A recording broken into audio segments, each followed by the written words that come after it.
Hey, hi.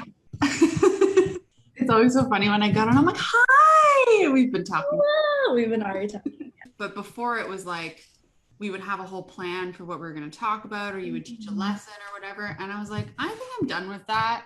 I think I just want to get on and chat with people. And like it's it's been more for me, I think, than the audience. Which is always great. Yeah. We just like, you know, it's strange not having coworkers. And that's what we technically So are. this is just like us chatting at the water fountain. Yeah, exactly. That's what I should call these, like water cooler chats or whatever. Except I'm drinking coffee. But Yeah, um water. okay. Well, tell people who you are before we just start chatting, at least. I am Alli K, or Alli K from Alli K Design, or Alli Koch. A lot of people don't know how to pronounce my last name, so it's just easy K, Alli K. I am an author, a muralist, artist, designer, all of the hats of just creative entrepreneur. And I mean, I feel like if people don't know you and they just look at what's in your background, that gives them an indication of like you and your style. That's like Allie's style in a nutshell. Yeah, really in a nutshell. I love it. Well, we did get some questions, and I feel like we might as well start with them because then it's inevitable that we'll go off on a tangent anyway. So, Yeah, we were talking about that before we started live. It was like last time we did this, it was so long we had to split it into two sessions. okay, let's find a question. We've got a few, and normally it'll be like a bunch of questions, but they're all like little things. These ones are like less questions, but they're all deep. So Ooh, that works well because we know we'll just start talking deeper on them anyway. Okay, Danielle asked, she said, I just looked up your website and the murals are beyond amazing. It looks like you have designed on many surfaces, including ceilings and the outside of buildings. How do you go about planning your designs and deciding what materials to use? And I'm excited to talk about this because I saw your recent one where you like had to troubleshoot on the fly for a ceiling. So let's yeah. talk about that. So it is crazy. So sometimes I try to always ask for a photo of where the mural is going to be, but then you can't really see like the tiny details. If I can get to the wall space, I always try to see it in person because I say in my head, like, okay, I need to charge more for a really stucco-y wall, but I'm like, oh yeah, that doesn't look that bad. And then once I start putting like paintbrush to the wall, I'm like, Allie, what did you do? What did you sign up for? So I'm still learning my lessons on those. But as far as like planning on like materials, if I can reach the ceiling, I will typically just paint on this. I'm like, hey, I'm gonna paint on the ceiling. And the client is always like, oh my gosh, yeah, let's do it. And I'm like, okay. And then I love the idea. And then halfway through, I'm like, my neck hates me. I hate like forever. Yeah. I don't know. I just have like this weird fascination of ceilings. So one of the murals, Terrence actually was the first person to send me a photo of my mall mural that is on the ceiling. That is vinyl because that's in Houston, massive. Like if you think of a mall, you like the malls there are just 4 stories high, craziness. So I physically could not have done that. I mean, It's I probably vinyl. it's vinyl. Okay, wait, this isn't the one that I'm talking about where you had to troubleshoot on the fly, or was it? No, Okay. that one was I mean, I feel like all of my murals lately I've been having to troubleshoot on the fly. What was I painting? It was you were at like a railing and it was Oh on like my an gosh, angled in thing. New Jersey. Yes, that was another one I couldn't see in person. And so they just sent me a ton of photos. And I was like, okay, hold on. The lift didn't, like, I couldn't get the lift in like a 4 feet span. And I'm not going to like lean over because I didn't have harnesses. I should have brought them with me, but I didn't have my harnesses with me. So I'm like, I'm not going to lean over and like die. So I just like called the client and I was like, hey, like I can't reach this. And they're like, all right, that's fine. Oh, so So you just left that spot? yeah, it doesn't look horrible. Like I tried to like make some like leaves kind of like fall into it, but you can for sure see like just a Hmm. gap of it's fine. Yeah. Not a big deal. But yeah, that was hard because that was also one where in my head I was like, oh yeah, I could totally project that. And then I'm like, no, Allie, you can't. You're just gonna have to draw it by hand. And that was my first mural that I've ever drawn by hand of that large of scale. And I just like to use the projector as like a security blanket of just like making sure the scale is right. Cause like if you draw a flower way too big, that's your scale. And Yeah. so then you have to, or too small, then you're like, well, shit, I have to, sorry, I should not be cussing on here. But then you're stuck with that scale. So Yeah. yeah. Yeah. I mean, you can be really good at drawing flowers, but Yeah. the minute you try and draw it like 800 times the size you normally do, Yeah, but you can't do the whole span in like a arm's length. Like you're having, yeah. But that was fun though. That was a good one. But yeah, the one in Houston, that's a vinyl. Is it on your Instagram? It is. Let me see if I can pull it up. I'm trying to pull it up on my. I'm just gonna share my screen. Can you see it? Yeah, sort of. I'm trying to find the bigger version. Do I have to keep scrolling? Oh, this? No, this is the one we were just talking about. Yeah, right? that's the one I was just talking. Yeah, we were just talking about. That's a good one. I liked it. It's huge. And it's angled too, which is even more tricky. Yes. Oh, wild.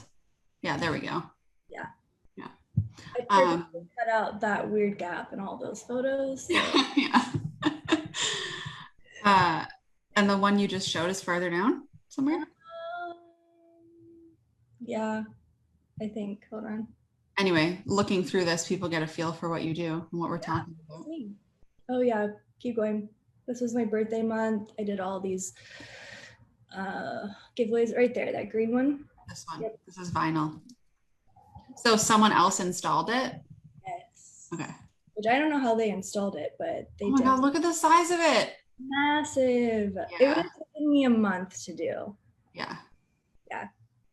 You would have needed like the width of those lines. One of those flowers is like probably 2 sizes of me. Yeah. That's what I was gonna say, is like the width of the lines just to draw a flower probably would have been a whole roller. Yes, it would have. It really would have. That's so crazy. Okay, let me pull back up the questions. So I don't know if I actually answered her question. Like, how do I prepare or like do other? How do you plan them? Yeah, I just plan it like normal, and then I get to it and I'm like, oh, hold on, this is a weird texture. And so then I just problem solve on the spot of it's either like, because there was like one time where I was like, okay, this is a clean flat wall. I can tape up my lines. Like I had like some stripes behind my florals, taped up the stripes, went to take the tape off. It pulled the entire wall, including the mural off, because the contractors didn't like construct or didn't prime the wall first. So I was like, oh, so then that's like, you would think that it's just normal, tape it up, great to go. But then that happens. So you just never know with murals. There's always something.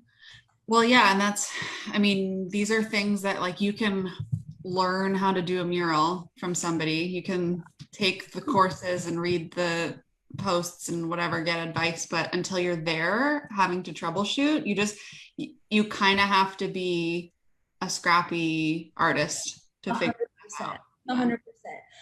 I like at the moment, I'm like, oh my gosh. But deep down, I actually love it. Like I love the problem solving. I think that's why I love like the business side of my business, is because it's a lot of like getting scrappy, doing things, figuring it out, Googling, all that stuff, researching. I'm obsessed with all of that part of the business.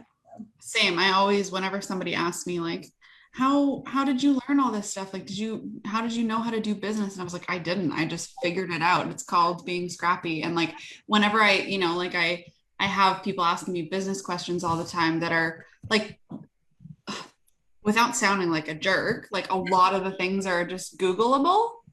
Please, like I need a shirt or something, like, because like, how do I say it without being like a jerk? Yeah. Like, I'm just like, And a lot of the time I'm like, if I could figure this out, you can definitely figure this out. Cause I wasn't like, I didn't know any more than you did. And like, I feel like now too, there's just way more resources also than there were 5 years ago. And I don't know. I just like don't understand. Cause like for you and me, it's probably just second nature of like, oh my gosh, what, like, for example, if someone is painting someone and I'm like, or something, not someone, if someone is painting something and they're using a certain type of paint, I will literally like pause the video, look at the label. I'm like, okay, it's a blue and label and like it's that. And so then I will Google and then look at the other labels. I'm like, look. I'm like, okay, that's it. And then I figured it out. I don't know. It's just second nature to me versus like for other people, it's second nature of like, what is that? What pen is this? What paint is this? What? Yeah. Multiple times where, and I need to stop because I kind of sound, it's hard because it's like, I don't want to be sarcastic, but then I also like need to show people how easy it is to be like, okay, that has an orange label pen. Look, type it in, paint pen, look for the orange label, and then that's it. Like, it's not that hard. My other example of this too is like with signage stuff. Yeah. Like Mabs and I are writing a signage course right now, and I keep thinking about like, how did I learn this? And I like 90% of the time the answer is I just went to Home Depot or went to Lowe's and talked to the people who work there and asked them like, what wood is best for this? What paint is best for this? What primer do I need? Like I just learned the things by doing it and asking, you know? Or like I literally like, yeah, it can get expensive, but it's so helpful of like, what white paint do I buy? I just buy one of each white paint pen and try them. Like there was I had a client that wanted gold paint. I was like, okay, well, there's 100 different types of golds. You would actually be shocked. And so I bought 5 different gold paint pens and tested it on black paper. And I was like, hey, which gold paint do you like? And she's like, I like this color. I'm like, perfect, great. Meanwhile, at the same time, like we're saying this stuff, but what I love doing is being the person who can make the resources so that it's easier for people. So like, it's such a hard balance. Because it's like I like to be wanted or like I like to be like helpful and like I want to teach them, but then also at the same time I'm like, I will give you all the answers, but you're probably not gonna like, you still have to like be scrappy and you still have to do the research. Well, and at a certain point, like Mabs and I were talking about this when we started talking about like what supplies to recommend, is like there's endless supplies. Like I can tell you the 3 that I like the most, but they might not be what you like the most. Yeah, you know? And they might not work for the exact wood that you're using. They worked for what I'm using, but it might be a little bit different with yours. And like I can't foresee that. You know, and without putting a lot of like ifs, ands, or buts, like my answer's not always going to be black and white. So and like paint pens, like I will probably use my paint pens completely different than how you use your paint pens. I know how to like nurture and love and like speak talk my paint pens to where I can like make it like 2 paint pens last for a whole mural. And then I have so many people like, I don't know how you did this with 2 paint pens. I had to do like 5, blah, blah, blah. I'm just like, you just have to like baby it. It's just like something talk to them nicely. So like know when I need to like, I don't know. It's weird. It is weird if you talk to your paint pens. Yes, if that's what I do. I'm like, okay, are you ready now? Can you like give me like 5 more minutes and then just give me a little more? And you're like dabbing. You see, you're probably like gently dabbing yours, and I'm like on the thing, like God. Yeah, I'm like, okay, you need a break. That's fine. I'll use this one. I'll give you a break, but I'm gonna use you again to fully use you. Yeah, it happens. Oh my God, so funny. But yeah, I do think a lot of people are surprised at how few paint pens it takes for things. Like if I post a seating chart, people say, how many paint pens did this take you? I'm like, 1 an 18th of one. Like I used one that I used 2 weeks ago. Yeah. You just have to use them right. That might be like another like YouTube video or whatever of like how to use your paint pens correctly. Maybe you could be when to know to give it a break to make it last longer. Mm-hmm. True. All right, more questions. Back off the signage stuff. So, okay, Michelle wants to know how you ended up taking your creativity in so many different directions. Did it just sort of naturally evolve organically from one project or idea to the next, or did it take a whole lot of planning, experimenting, networking, and hustling? A little bit of both. So if you know me, if you talk to me, if you have a mentor session with me, if you just like look through any of my Instagram for longer than like 20 minutes, you'll for sure know that I am a big advocate for multiple streams of income. And essentially, like, not saying that you need to have like multiple different jobs, but just multiple, like for me, I have murals, I have books, I have branding, I have mentor sessions, I have my online shop, I have my podcast doesn't make money, but it could, like multiple different things that can bring in revenue. Because I'm not relying on one thing, like I'm not relying just on my website to pay the bills, I'm able to be a little bit more creative and have a little bit more fun with the stuff that I want to do. Like for like example, my summer collection, like I literally do that because I want new beach towels and I want a mug and all these things. And I can put it out there and I don't have to stress that. And because I'm drop shipping a lot of it, so there's not a ton of like upfront cost, I don't have to stress about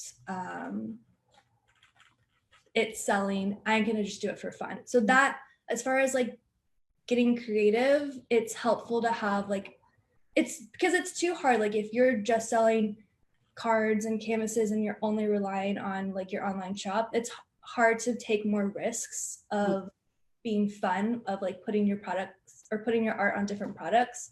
So it's just something to think about when like you see other people doing multiple different things. You just have to like put yourself in their shoes of like, okay, they are probably able to do that because they don't rely on one little thing. But as far as like putting on like stuff, it's mainly because I'm like, oh, or I like it, I want it for myself, and then I'll do it. Or I'll see something at like Anthro or something, and it's so close, like I love it, but it only comes in color and it doesn't come in black and white. And I'm like, yeah, I'm gonna make it, but in black and white type of thing.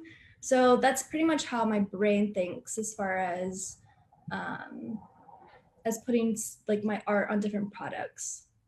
Okay, let me ask you this. So when you started your business, Yes. what did you think it was going to be?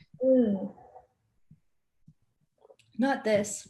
Yeah, I know. So tell me, like, when Alli K first set out, like, what was your dream? First set out, I was doing globes, like the world map globes. I was painting like cute adventure awaits quotes type of thing, and then canvases and art prints. Literally, like Becca, pink glitter, like completely opposite of what I'm doing. Realized that I couldn't make like a salary just off of those canvases. So I was like, okay, I need to get into like actual money. So that's when I started doing wedding invitations. And I thought I was just gonna do that for the rest of my life, is just doing wedding stuff. Cause I saw people in the Dallas area and multiple around the US, like they were older and they were still doing calligraphy. I was like, okay, I can do this for quite a long time. Yeah, 110% did not think that murals, because again, very naive Alli back in the day, I only thought of like muralists as graffiti artists. And I'm like, yeah, you don't get paid to, or like sign painters essentially, as like, yeah, I could probably do sign painting, but that's kind of boring. But I think this like whole new take on murals just exploded within the past 5 years, I feel like. Can you pinpoint like when you switched from thinking you were going to do invites to like, what was a project that made you go, yeah, I want to do more of this and less of that? So I got a studio because I was outgrowing my kitchen, is where I was doing all of my calligraphy, signage, everything. And you know, like when you get into wedding signage, it takes a lot of space. And so I was like, I need to find a studio. So I found a studio super cheap off Craigslist. Do y'all have Craigslist in? We have the Canadian version, but it's not called Craigslist. Yeah. So off Craigslist. And I had to redo like the whole, like it was painted blue and dark wood, and like it was just really gross. And so I painted it all white, and I asked my landlord, I was like, hey, can I paint a mural? And she's like, yeah, that's awesome. Like, go for it. And so painted that mural. It's still up today. I like have told that landlord, I was like, you cannot paint over this mural. This is like the original Alli K mural. You have $1 million mural in your place right now. Seriously, she does. And so I posted that on Instagram, and then some realtor guy was following me. I was like, hey, I need a mural. And I was like, yeah, totally, can for sure do that. I did it in like the dead of winter, had no idea like how horrible it would be. And then that mural got me one of my biggest murals that I had done at that stage. And it was for reward style. It's like, I don't know, some people might know it's like where all the bloggers get their revenue from. It's through, most of the time it's through reward style. So reward style was probably the first time I made 3x of what I would have done doing a wedding. And I was like, hold on. It took me 3 days to do that because I still was new, had no idea what to do. Looking back, and I probably could have done it in 2 days. So I was like, hold on. I just spent 3 days making 3x of what I could be doing and I didn't have to talk to brides or the moms or anything like that. The moms. The moms, yeah, they're probably just as bad. And I was like, okay, I love this. I want to do more of this and less of that. It had to evolve over the year of just being more confident that I could just do murals. But yeah, once I started, I don't think it was like a instant like, okay, I'm gonna only do murals and not do weddings. It was more like I was booking more murals and didn't just have time for weddings. So it just kind of like flipped and evolved. Part of that I think most people need to hear is just like it was sort of an accident, and like 100%. And that when you just put yourself, like you just put things out that you like doing, and then it attracts more. 100%. Everything that I've done has happened that way. Yeah. Everything which always has started and stemmed from just me wanting to do it. Yeah, which is what most people do the opposite of when they are trying to start a business. Is they're like, okay, what makes the most money? Yeah. Do that thing. Or they're focused on what is someone going to buy. Yeah. And then they wonder why it's not really catching on. And it's because you can tell, like, even if you can't tell by looking at it, you can just feel it. Yes. So I like that story. When I started, I mean, the whole reason why my Instagram handle and my business name is the Happy Ever Crafter is because I liked doing crafts. Like I liked doing scrapbooking, and like I didn't know how to do lettering. I would just make cards and then go buy those like $1 million stickers at Michael's of the letters and like put them all on. And one day I was like, I have nice writing. Like, why don't I just learn how to write these and save like $10 a pack of stickers or whatever? And then I started learning calligraphy, and it just like, there you go. Yeah. But I thought I was going to be doing like crafty things for weddings. Hilarious. I love it. Yeah. And here we are. Okay. How about this question from Donna? Hello from a fellow North Texan. Hello. I always have my eye out to spot an original Alli around town. Fun. My question is, where do you see yourself in 5 years? Are there other areas of your creativity you'd like to learn or explore? I just did like a Instagram post because I got this question. They said 20 years. I was like, whoa, hopefully I'm still alive. But I don't know, like I love and hate these questions because like I don't even know what I'm doing in 3 months. So let alone 5 years, I have no idea. I really don't. So like if you would have told me 2 years ago that I would be building a house, I would be like, no, I don't make enough money to do that. And then now it's like, okay, I'm building a house. Like, it's just weird. So in 5 years, like what, I'll be 35. Hopefully still doing this, just maybe more books and more murals. Like, I think like once I think I'm now to the point to where I'm like, okay, this is Alli K, this is my business, this is my brand. And so just kind of not so much maintaining, but maintaining it, but still like making it somewhat new. My dad was like, because I would always have pressure of like at the end of the year, my anxiety just heightened so much because I would reflect on the year and be like, this was such an amazing year. How in the world am I going to top it? Like, there's no way, I can't do it. And my dad was like, don't worry about making it better, but just making it new. And so the minute he told me that, I was like, oh, okay, I can just do something new and it'll be fine. Like, it doesn't have to be better, just as long as it's new. Yeah. So just, and also it's just like how you define better too. Yeah. It doesn't have to be, and like, yeah, it's hard. Because some people define better as like more money. Some people define it as like better clients. Some people define it as like more time off, you know? Yeah. Hopefully a little bit more time off. That'd be great. I feel like my balance is pretty good though. It's not horrible. Okay, tell me what your balance is like. So my husband recently just quit his job, like within the past 2 months. So if you've noticed, he has been helping me quite a bit on all my murals. So even though like I'm working, I feel like I'm not, because we're hanging out and doing something together. Like it's fun. So my balance right now feels like it's because we're hanging out together. It doesn't feel like I'm working all the time. But I do kind of work all the time. So it's like, and everyone's balance is going to look different. Like, I don't have kids. It's just me and my husband.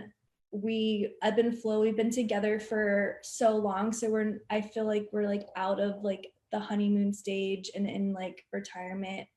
You do you, I do me, we come together. It's like great stage. So it just works. It's working. Okay, some people that are live have asked questions. Jane asked Alli, she said, Alli, you do a great job of teaching. Is that something you worked at or did it come naturally? I think it came naturally. When I was growing up, I always wanted to be a teacher. And so I think it's fun to kind of like reflect back and be like, I'm like kind of doing that just in a more abstract way. So it's definitely like I'm Enneagram 2 helper through and through. Like, I feel the happiest when I'm teaching or helping someone else. So I think 100% like that's my purpose in life, is just to help build confidence and teach and all that stuff through either art or mentorships, things like that. So that's why it's such a hard struggle of like, I will literally give you all the answers, but then also I know like I can't enable you because I actually want you to succeed. So it's like that, I can't hold your hand and do it all for you. So, but I'm like so willing to do that. But what's funny is that you say you wanted to be a teacher too. And I was thinking a second ago about how we had a similar background, like what we both studied interior design. And I also wanted to be a teacher when I finished it. We're like cut from the same cloth. Yeah. We really are. Except I like color. You do. I used to like color. Like, I also really love black and white, but I can't be only black and white. I just can't do it. No. I remembered my question. It was just like what, like you were talking earlier about all your revenue streams. What would you say is like the breakdown of your income? Like, so it changes. I wouldn't say monthly, but it kind of changes yearly, just depending on what I want to focus on more. Murals and books are, they ebb and flow.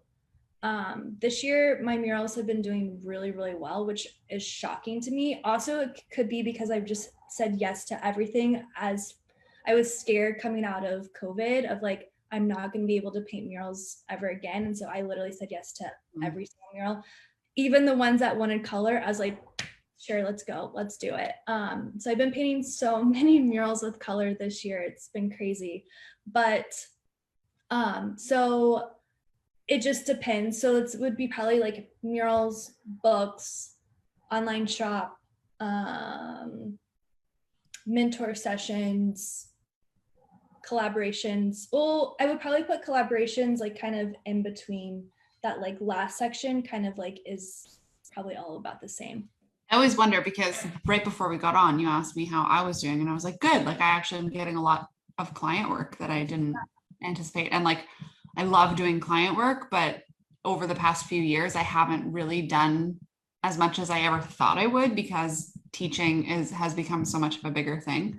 So I always wonder when you see people who do client work, like actually how much of what you do is client work. Yeah, a lot of it, I mean, like, so I design a ton of tattoos. I do a ton of like branding assets and things like that. So that's probably, I would actually probably put that ahead of, it's like if I have a really good month of my online shop, then that's that. But then it's like they probably go back and forth of like client work and then my online shop. There's like some months where I only make like $50 on my online shop. And then there's some months where I'll make 2,000 plus in my online shop. So it just depends.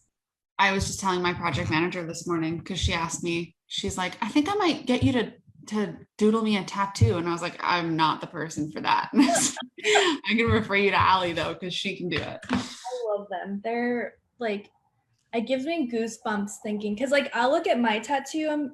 Okay, this is like probably TMI, but like I'll look at my tattoo in the shower and be like, someone is looking at my artwork in their shower right now. It's so weird. It's so crazy. But yeah, the fact that someone wants your artwork on their body forever is like the highest compliment. Yeah. I refuse to do any lettering because I feel like my lettering evolves so much. Like if I look at my lettering from like 3 years ago, I'm like, eat. So like I refuse to do any lettering. It's more just florals. When you have been pretty steady. When you designed your own, yeah, did it come out naturally for you to do that and be like, yep, that's the one? Or did it take you forever to decide? It took me quite a bit. And then I was just like, Alli, you just got to do it. Because I have like decision paralysis, like so hard. That's another really big reason, like kind of how my love for black and white started, is because someone like, I would have just horrible decision paralysis on like clothes and picking out outfits and putting colors together and whatnot. And so someone was like, yeah, I love just wearing black. It's like my uniform. I don't have to think about it. I was like, my mind blew. I was like, oh my gosh, this is amazing. I need to start doing that. Was it Steve Jobs? No, it was a friend that I think it was actually an acquaintance, like a friend of a friend that like worked at a salon. And so they always wore black. And she's like, yeah, it's my favorite. I love it. And I was like, I need to start doing that. And then I started doing that. And then the love infatuation. I've always like interior design stuff has always been black and white. But my closet was still pretty kind of colorful. And then now it's just all black. So it all goes together. I don't have to think about it. Was it on the private like happy hour we did with all the instructors, or was it on one of our live calls where I made you pull up a picture of yourself in pink with blonde hair? I think that was Christmas. Like a private call. I didn't make you. Yeah. But no, there were other people on the call. Yeah, but like not to the public. It was just the instructors. Okay. Yeah. Right. Okay. Well, maybe I'll put something up my sleeve for the holiday party this year. I'll get an old picture of you somewhere. Yeah.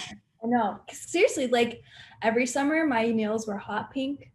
Every winter they were white. Like it was just. And you had like platinum blonde hair. Platinum blonde. Yeah.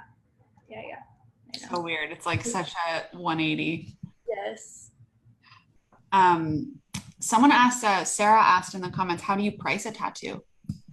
Depends. Right now I just kind of have like a flat fee. But I need to, so you typically will, if she's asking for like, she wants a tattoo, tell her to email me. But if she's like wanting to price it out her own, I started off at a number. I think I started off at like $100, and then I was getting yes to every single tattoo. I was like, okay, I need to up it. So if you're getting yeses 75% of the time, then you need to up your prices. I would say even 50% of the time is my rule. Yeah, that's probably yeah, 50, really? Mhm. Because if you are getting yes to 50 and you're charging 100 and then all of a sudden you charge 150, you just don't need as many clients to say yes, you know? That's true. You're gonna make the same amount of money, but you can do less work. 75 is like you have got to. Yeah. So I'm at that point to where I'm like at 75, so I need to up them again. But then I feel like because it's also hard because it's like I don't want to charge more than what the actual tattoo is actually gonna cost. I know some like if people like want a teeny tiny tattoo, like it's probably gonna be I don't know, my tattoo artist is pretty expensive, so I don't really know like what the average tattoo thing is. Yeah, I wouldn't know anything about that either. So ranges from I mean I started out at $100 and it was getting I think I'm close to 300 now. Nice. Yep. Yeah, tattoos are a thing that I would have no idea how to price because I just whenever someone asks me for it, I'm like, and it's just based off of like I'm like, okay, how long does it take me? Granted, I need to start adding in like the communication, but I'm like, okay, this will probably take me 2 hours, so $100 an hour plus they only get 2 revisions, so it's like within that there's limitations to what they get type of thing. yeah. What else can we talk about? Oh my gosh, anything. Those are the Questions. questions? Yeah. Those are good questions. Very thoughtful. Mhm. I feel like you're always good at coming up with like a random question. Oh, we could play fast questions all day long. Let me pull them up. Okay, how about you do a fast question, then I'll do a fast question. We'll do them at each other. I love it. I have a list too. I wonder how many of them are the same. Oh, but you're a girl, so I can ask like the really fun ones. Okay. I'm gonna start. What's your favorite place you've ever visited? Paris. Okay. But I also am about to leave for Hawaii, so it might be that, but Paris so far. And some people are like, "Oh, Paris might be like." I literally felt like I was in a movie, like the whole time I was there. I loved it, and it was just fun memories.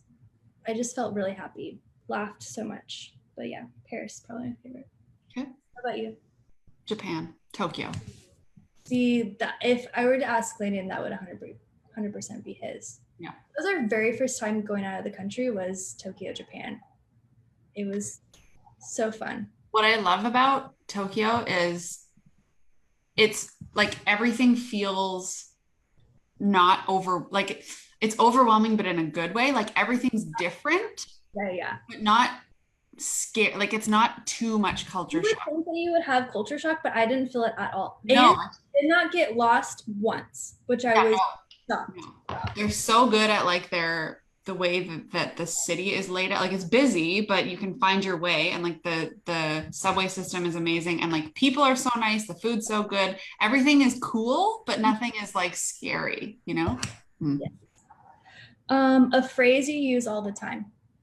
Maz probably knows this better. I should just ask these questions to her.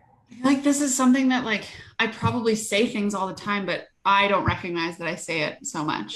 You know? People call me out on it, and so I now know. Like for me, like I say 100% all the time. 100%. Or for sure. Like yeah. Cause my husband's like, yeah, for sure.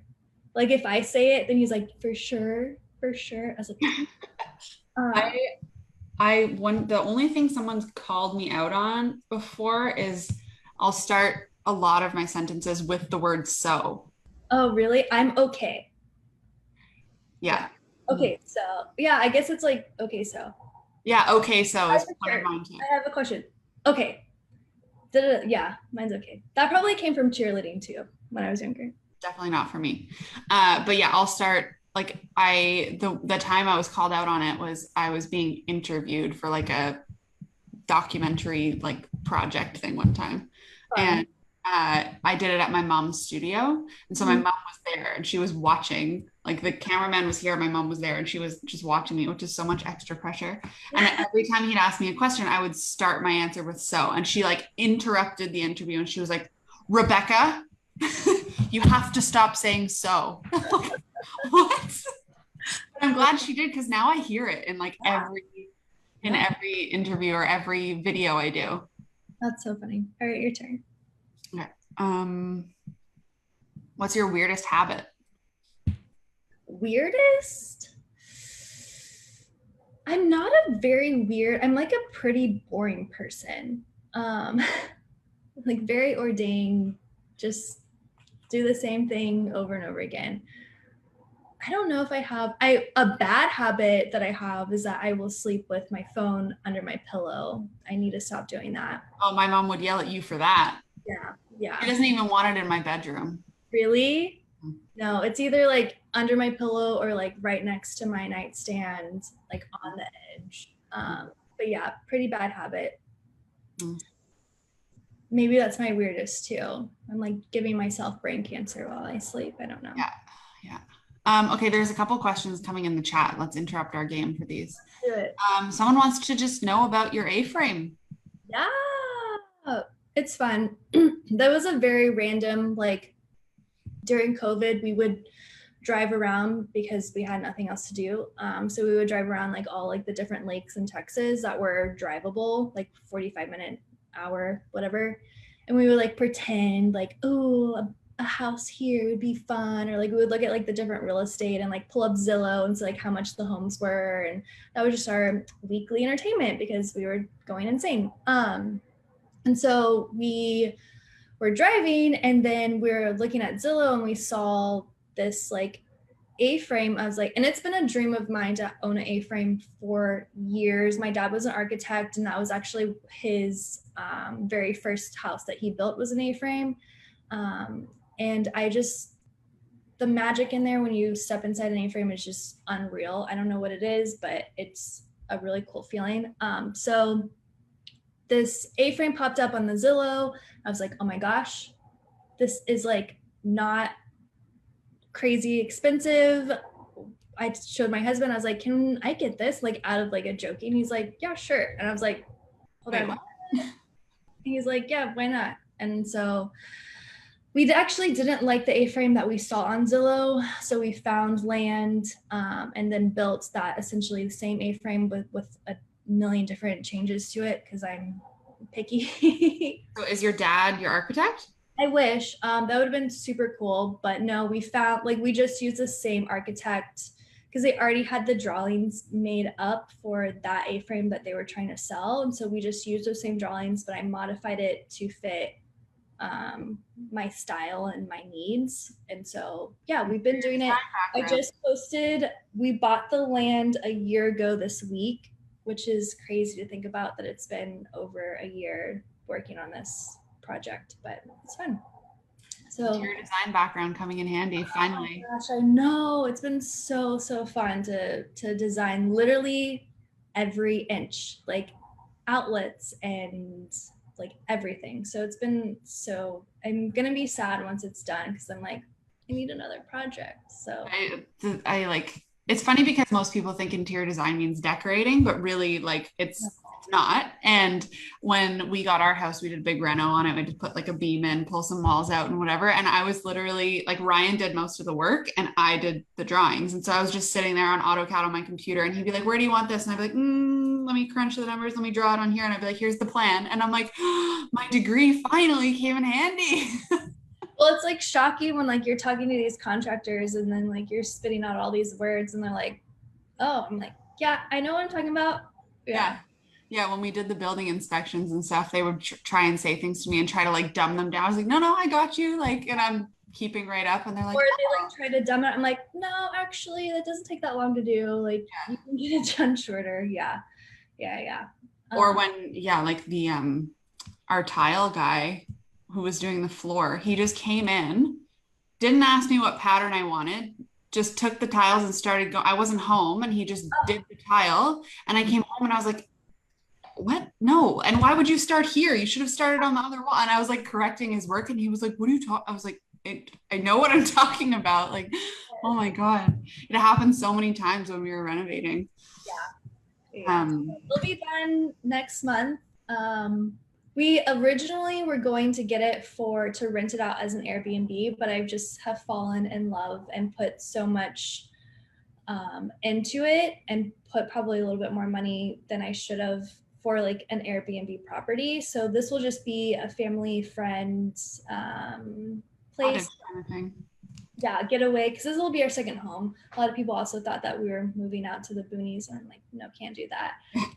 So this will be just a weekend home for us, but we'll rent it out for like photo shoots and weekday retreats and things like that. So Ryan and I will come. We'll go there for a weekend. please. Cool. Okay, a couple more questions because we're almost out of time. But Tammy wants to know, if you weren't doing this, what do you think you'd be doing? I literally ask myself that every week. Like if I have like a slow week of like sales, I'm like, this is it. I'm done. What should I do? What would I be doing? Like I just go down that rabbit hole. I really don't know. I probably do think because so I graduated, so we started off as interior design, and I didn't finish that degree. I switched to marketing because at the time,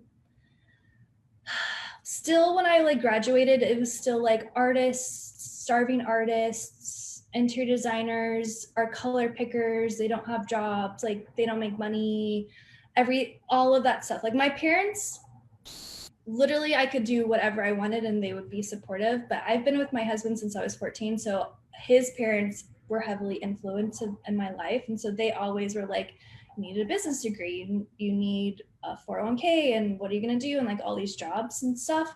And so that influenced my switch. And so I was like, okay, what can I do that's still creative? That's a business degree. I was like, marketing. Really, and that is not creative whatsoever. I should have done, if I would have done it again, I probably would have done graphic design, but anyways. So I couldn't find a job with a marketing degree when I got out of college. 100% now looking back at it, it was because I was supposed to be doing this, but you're doing marketing anyway. Like, yeah, you're both. Yeah. But at the time I just felt like a failure. So while I was searching for jobs, I was like, okay, maybe I should just go back to school and be a teacher. And so I think that's probably where I would be. In like my really, really low times, I'm like, I just need to go get a substitute teacher. Like I'll just substitute teach or teach on the side or whatever. And then I talk myself out of it every time. So I probably would be teaching. It's so funny because you just mentioned all the things. Like if someone asked me that question, I'd be like, if I could go back to school, I probably would have done graphic design. Yeah. So I had three, like I got accepted into 3 schools, interior design or 2 business schools with like a specialty in marketing. And I went to interior design, but I would have done marketing. Yeah. And then I wanted to take it all and be a teacher. So like all of those things are both of us. Yeah. It's so funny. It's so funny. That's awesome. Okay, we each get one more question and it has to be a quick one. Go. Mine is gonna be cookies or chips?